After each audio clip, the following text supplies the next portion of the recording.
Hey everybody, welcome to a presentation that we've been giving around town over the last few weeks, and we wanted to share with a broader audience. We appreciate you taking the time to be with us today. I'm Simon Rosenberg from NDN and the New Policy Institute. This is a presentation about the border, immigration, and our deepening ties with Mexico. It will run about 10 to 12 minutes, and then there'll be plenty of time for Q&A afterwards, and we look forward to it. And thank you all for coming today. It's the premise of this presentation that since the last time the House, anyway, voted on immigration reform, which was all the way back in 2005, that much has changed, and that the changes that have taken place in the landscape of our country and Mexico, and the actions taken by our government that have made the immigration system better and the border safer need to be considered for all who are wondering what to do next. Certainly within a few weeks we're going to see legislation, draft legislation or real legislation coming out of the Senate and perhaps the House. The immigration debate is moving forward, I think, with great speed and alacrity, which is encouraging to us, obviously. But we wanted to make this briefing, which has been seen by House and Senate folks and other folks, available to you, and to get a better sense of how the progress that has been made, which I think is much more significant than people realize, and is setting, I think, an important political context to the debate that is taking place in Washington. So what I'm going to do is go through this and make the case to you, and you'll let me know how I did, that our border is safer today, our immigration system is better, and that Mexico itself is modernizing and growing in ways that will probably prevent in future years the kind of vast waves of immigration we saw from Mexico that helped create the current immigration system that we have today, the challenges in the current immigration system we have today. So here we go. Bear with me here. And so first is that the border is safer today. Let's go through it. We all know this data, right? That that there has been a significant increase in funding for the border. You can see that we've seen an extraordinary level now of financial commitment by the United States to make the border safer. This was to a great degree an outcome, post 9/11 outcome, when our borders were penetrated by terrorists that caused great harm to our country. This data is, I will say, came out of the recent wonderful report by the Migration Policy Institute. It does include customs agents and some things that we may not consider to be traditional law enforcement, which is one of the reasons why the number is so big. One of the reasons we've had to significantly increase, and this is just for context, spending on customs is that trade between the United States and Mexico and trade with the United States and the rest of the world is increasing in a very dramatic amount.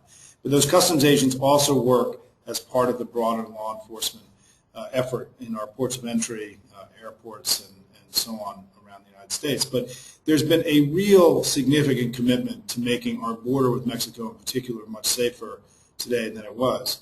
The results have been rather dramatic, actually. I mean, we've seen a doubling of border patrol agents in this short period of time.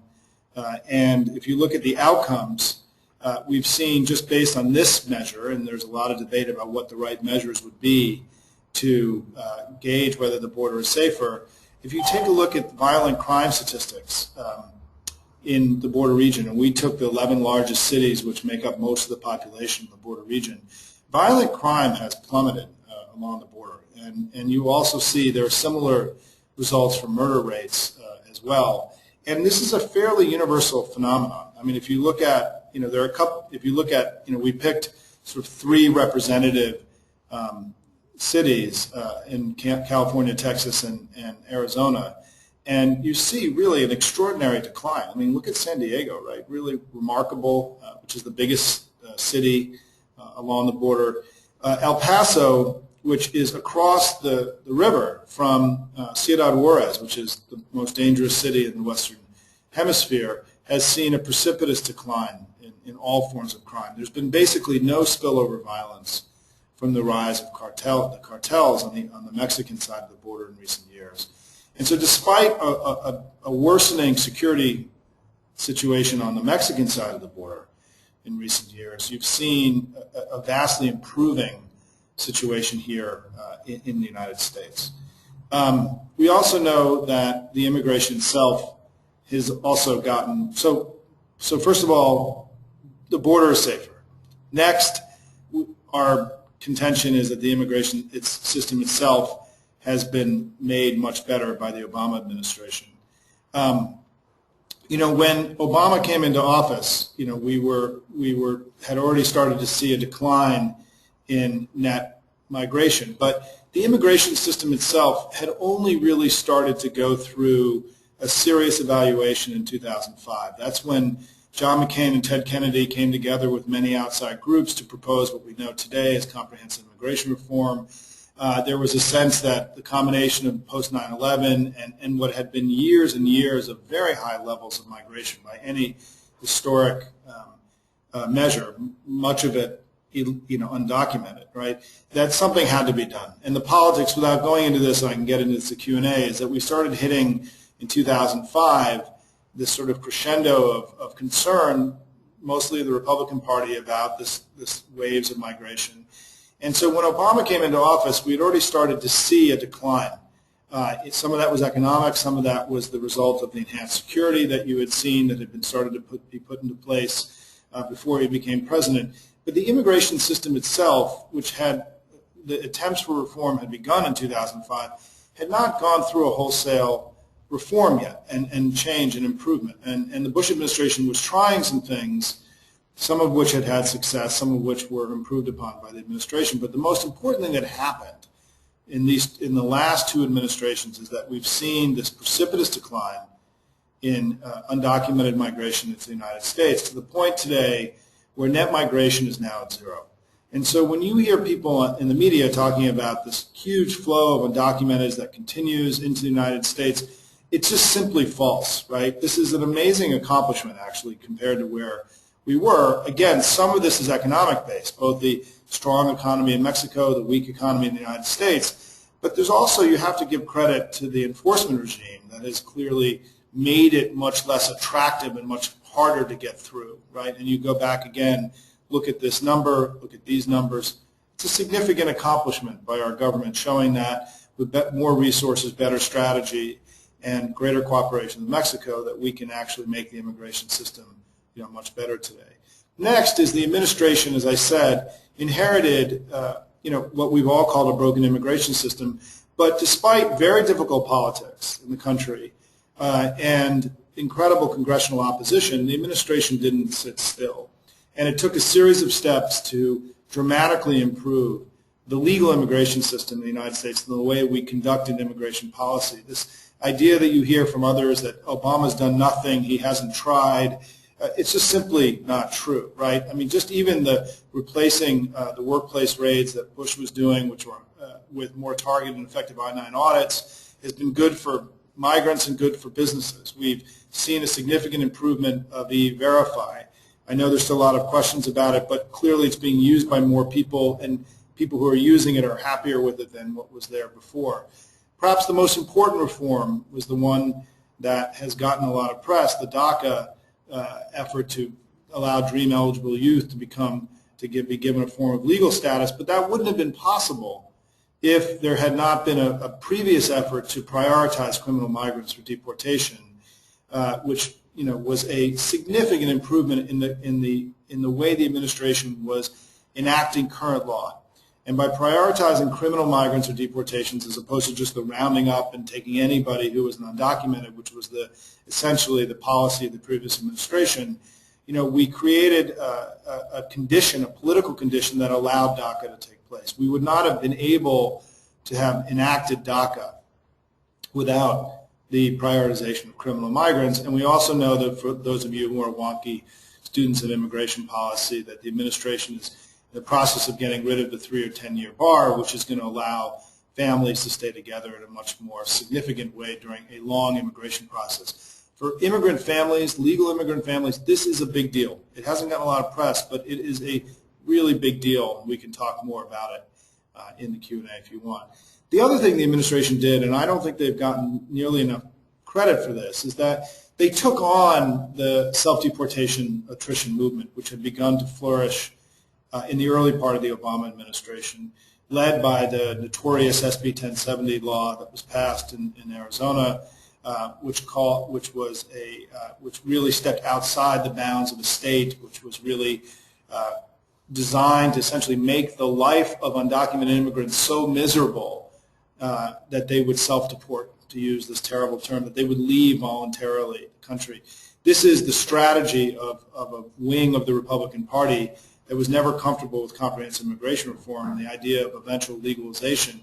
And there really was this period in 2009 and 2010 where this idea of how to deal with the undocumented, which was to basically make their lives so miserable that they would leave the country, was beginning to gain political steam, right? I mean, it passed in Arizona. It was moving into other states. There were more and more states introducing versions of it into law. And it had a lot of political wind behind its back. It even was strong enough to commandeer the Republican nominee in 2012. The administration, though, made a decision to take this on head-on, using the courts. And in 2012, the Supreme Court, a conservative court by any measure, right, basically invalidated much of SB 1070. Not all of it, but much of it.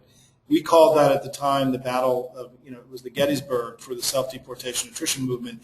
And it really began, I think, the end of the momentum that this movement had to create this alternative scenario of how to deal with the undocumented immigrants in the country.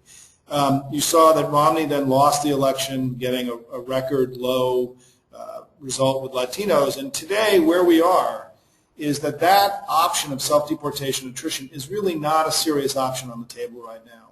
I mean, even the RNC in its recent report about the future of the Republican Party called for the embrace of comprehensive immigration reform as a party-wide ideological initiative. It was the only ideological initiative or policy initiative that was mentioned in this reform document out of the RNC. And you're seeing, I think, in recent weeks, really constructive bipartisan efforts. John McCain and Lindsey Graham and others, Marco Rubio, who are working very hard to lead their party out of the wilderness of self-deportation and attrition to a much more constructive place, and I really applaud them for it. I do want to mention that it's important to recognize, for those of you who are on this presentation who may be new to this issue, the Republican Party has been long a leader on immigration reform. It's only really been in recent years that you've seen this polarization of this issue, where it was Democrats were for it, Republicans were against it. I mean, Ronald Reagan was, the Republicans have been a party of the Sun Belt for a long time, for 50 years, and many of their political leaders came from places like Arizona, California, and Florida, who had large numbers of Latino voters. They were familiar with these issues. And the most recent being Ronald Reagan passed immigration reform in 1986. You saw George Bush really push this very hard as president. And so I think what we're beginning to see is sort of a normalization, that this was an issue that was never terribly polarizing. It was really, there were leaders in both parties working together historically. This was not a left or right issue. This was sort of a common sense issue that both parties could come together around. And I think you're starting to see that kind of sensibility reassert itself in the Republican Party. Certainly, I hope so, because it's going to be required if we're going to see a bill move forward this year. Finally, the third piece of this is that Mexico is modernizing and growing. I'm going a little long, so I'll go through this quickly. This is, I don't know if people really understand the dramatic changes that have gone on in Mexico in terms of its economic growth. It's now the 13th largest country in the world. Its GDP, it will be, based on some estimates, the 5th largest economy in the world by 2040. We've seen the trade relationship with the United States explode since the passage of NAFTA. You've seen a 5-fold increase. Mexico now is amazingly our 3rd largest trading partner. We trade more with Mexico today than we do with Germany, Japan, and the UK combined, for example, and almost as much as we do with China. And look at the relation, Japan, right? We know about our broad trade relation with China. Japan, almost 3 times as much trade with Mexico today as with Japan. In terms of exports, this is fascinating, right, is that 41% of America's exports go to Canada and Mexico. 18%, almost 1 out of 5 of all of our exports in terms of value go to Mexico, twice as much as we send to China, almost 4 times as much as we send to Japan, right?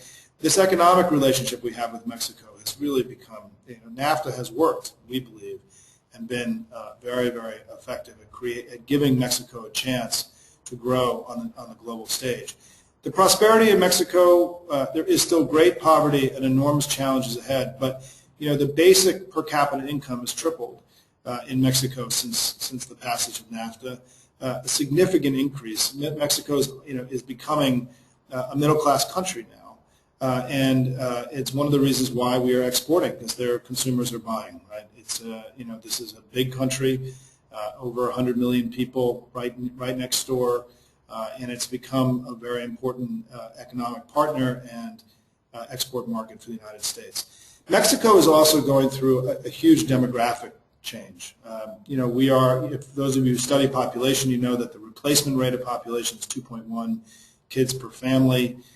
We're now seeing Mexico producing far fewer workers than they used to per family. One of the reasons we saw this profound migration from Mexico over the last 20 years was that the Mexican population was growing faster than Mexico was able to create jobs. You also saw, because of NAFTA and rising global competition, a exodus of low-skilled workers from rural communities into the urban areas like Mexico City and even into the United States. Part of the premise of this presentation is that because of this declining birth rate and because of the growing Mexican economy, we're never going to see again the kind of exporting of people that you saw out of Mexico that we saw in the last generation. It simply is not capable of being replicated. And in fact, half of all the people, undocumented immigrants that are being captured on the border today with Mexico are coming from countries other than Mexico, largely Central America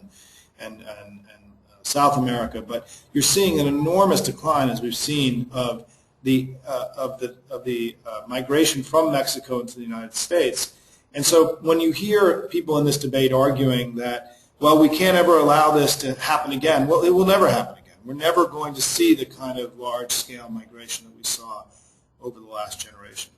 And then finally, just to conclude, is that the trade relationship with Mexico, which again I think is this, as we called in one of our reports, one of the most remarkable economic stats hidden in plain sight in the United States, is that the trade relation with Mexico is not concentrated in border communities. It's fairly universal across the United States. And Michigan today, Detroit, a new study is about to come out showing that Detroit of any city in America, has the most robust trade relationship with Mexico. So this is something that affects all Americans.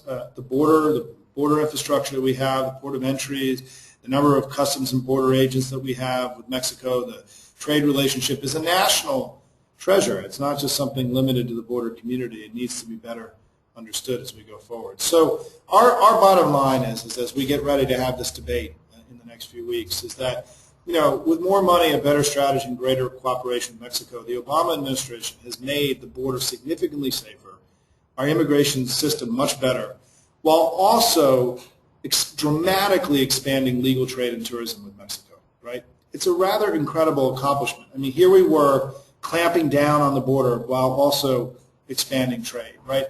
It's one of our arguments that we don't want a secure border. A secure border is the wrong aspiration. What we want is a safe border, but one that's also allowing enormous levels, extraordinary levels of legal trade and tourism between our two countries. I mean, there is the most busiest land border crossing in the world is between the United States and Mexico.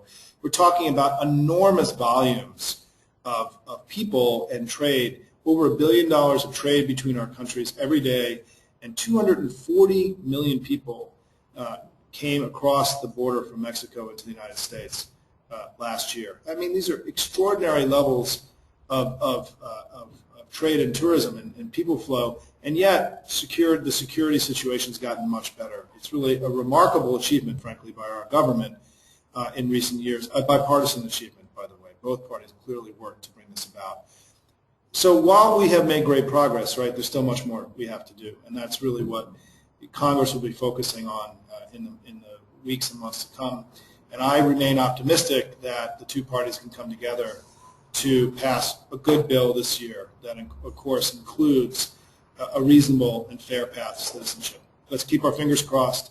Thank you for being with us today. I'm now happy to take your questions. And what I'd like you to do, if you can, is to type away in this little box you see in the lower right-hand corner if you want to do that. I don't know that I have the ability to accept you on camera yet. I'm not sure we're that sophisticated, but please ask away, and thanks a lot for being with us today.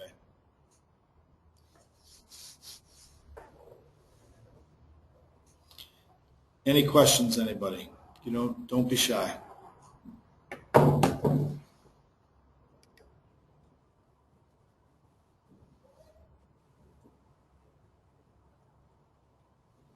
What'd you think? Was it good? What else? What do you want to? What else do you want to see? Is there anything else we can help you with? Anybody curious about anything?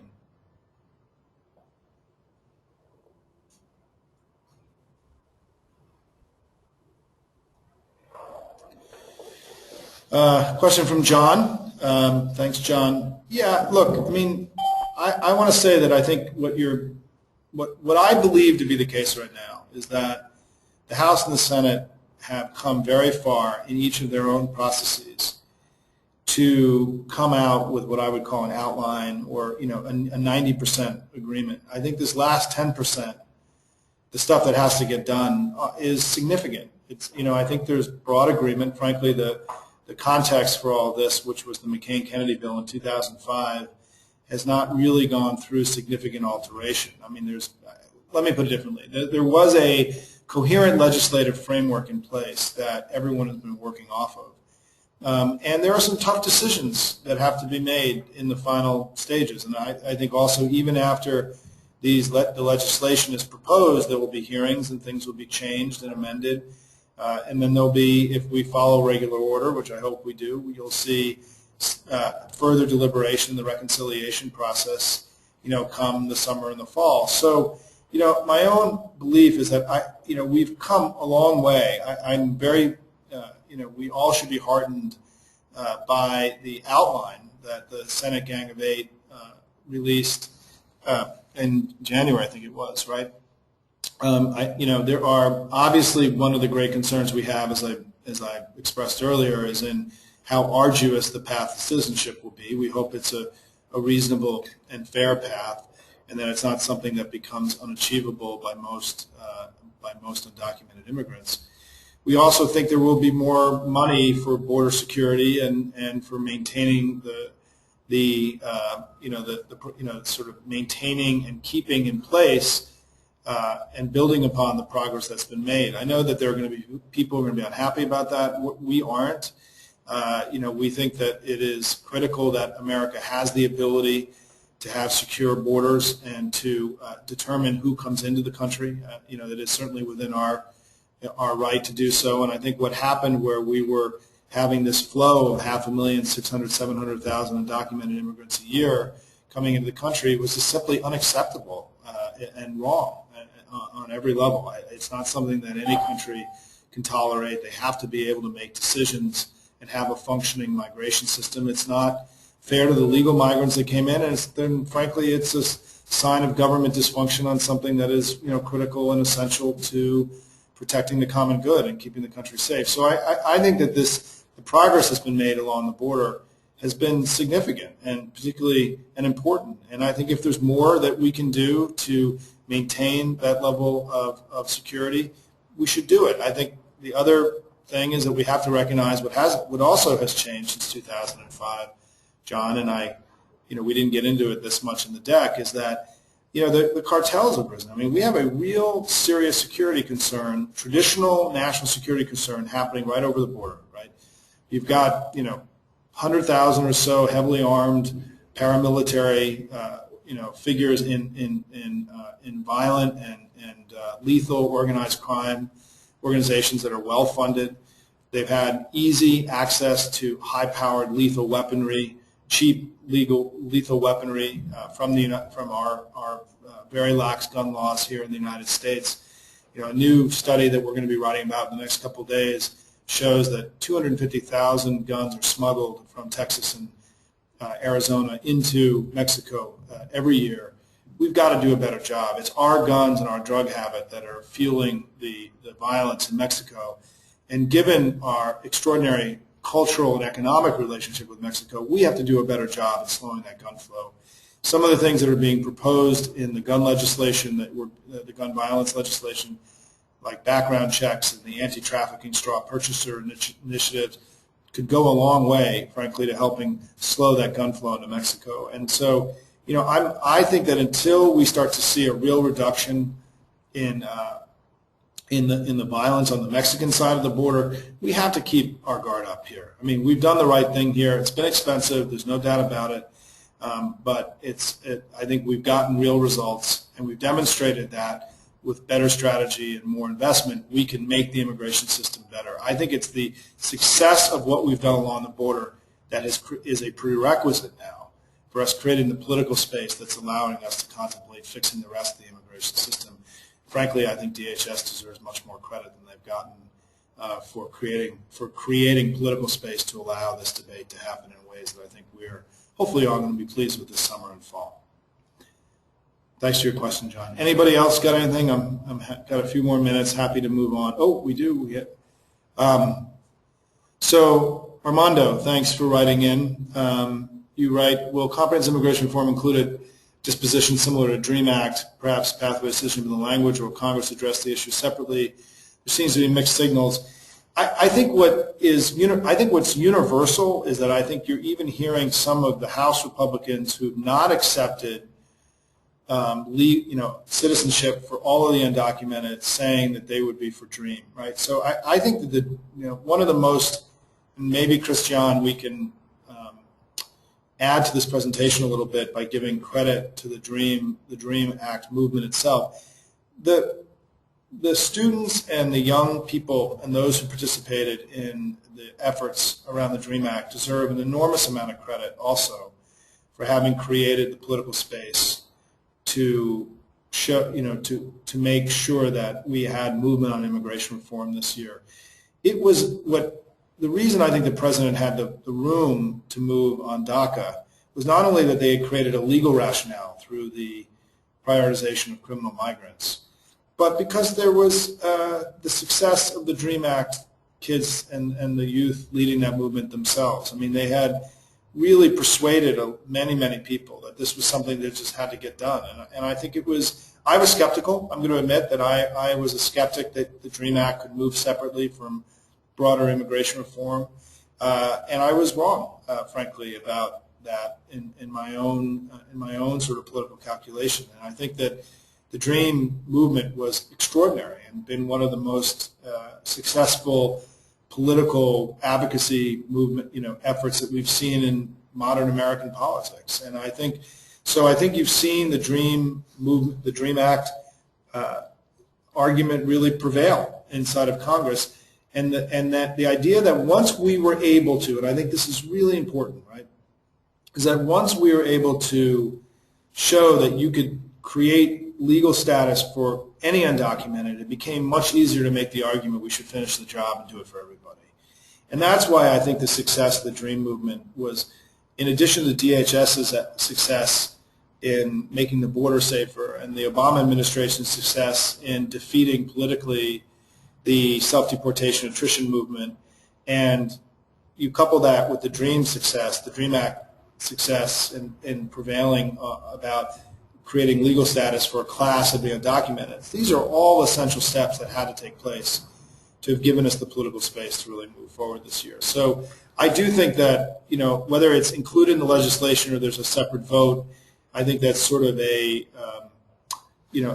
detail. But I think that no matter what happens this year, I think there'll be some kind of expedited process for DREAM eligible kids where they will be treated separately from the broader class of undocumented. I think that my view is, and Christian, if you want to type in here if you disagree with me, but I think that that's kind of a done deal at this point, or I would be shocked if it wasn't a done deal. I'd be shocked if that wasn't part of, and hopefully that it won't be the contrast between what happens to the dream-eligible kids and youth, dream-eligible youth, and everyone else won't be that great, right? Hopefully that gap won't be so significant.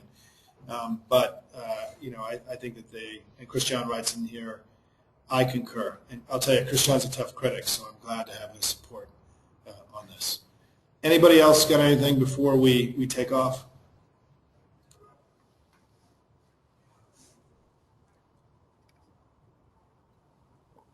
Well, if you're still listening, we've got a terrific live web briefing on Thursday with two terrific experts about what is really going on in Mexico today. And one of them will be joined by Arturo Saracán, the former ambassador from Mexico to the United States, and also a leading author and economist from Mexico who will be talking about the rising middle class in Mexico. I think we want to use this opportunity in the immigration debate to talk about how Mexico itself is changing. It's really a remarkable story, frankly, that is not well understood here in the United States.